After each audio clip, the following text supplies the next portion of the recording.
এই আওয়ামী লীগ সরকারকে হটাতে না পারবো ততক্ষণ রাস্তা ছাড়বো না, এই স্লোগান কিন্তু আগে কেউ দিতে পারেনি। এত শক্ত কথা ইসলামী আন্দোলনের বাহিরে অন্য কোনো দল দিতে পারে নাই। ঠিক আল্লাহ পাকের শুকর আদায় করছি, আমরা যে আহ্বান করেছিলাম, আল্লাহর কাছে যে দোয়া করেছিলাম, আল্লাহ পাক দুই চোখে সেটা দেখিয়েছেন। তারা জোট ভিত্তিক নির্বাচন করার উদ্যোগ গ্রহণ করেছে। ইসলামী আন্দোলন বাংলাদেশ সর্বপ্রথম এই স্বৈরাচার আওয়ামী লীগকে হটাবার জন্য শপথ গ্রহণ করেছিল।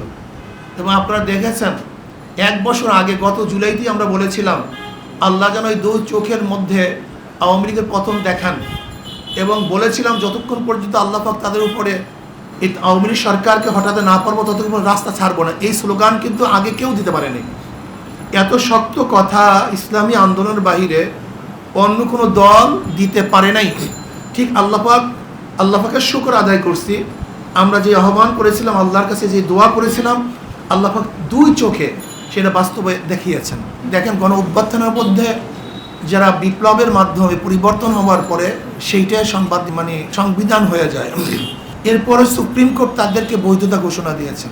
সুপ্রিম কোর্ট ঘোষণা দেওয়ার পরে আমরা এই কথা বলতে পারি না। বাকি হলো এই যে আমরা বলছি পরিবেশ সৃষ্টি হওয়ার সাথে সাথে, আর বলছি দ্রুত পরিবেশ সৃষ্টি করে আমাদেরকে জানানো হবে, একটা রুট ম্যাপ দেওয়া হবে যে এতদিনের মধ্যে আমরা একটা সুন্দর নিরপেক্ষ গ্রহণযোগ্য নির্বাচন উপহার দেব। বেশি সময় না নেওয়া উচিত, যেহেতু সমস্ত প্রতিষ্ঠানগুলিকে ধ্বংস করে ফেলছে। প্রতিষ্ঠান বলতে কিছু নেই, এমন কোনো প্রতিষ্ঠান নাই যেটাকে ধ্বংস করা হয়নি। কাজে প্রতিষ্ঠানগুলি একটু সংস্কার করার পরই দ্রুত নির্বাচন দেওয়ার জন্য আমরা আহ্বান জানাব। শুধু শেখ হাসিনাই নয়, যত দোষী আছে এবং যারা টাকা পাচার করছে সবাইকে বিচারের আওতায় আনতে হবে।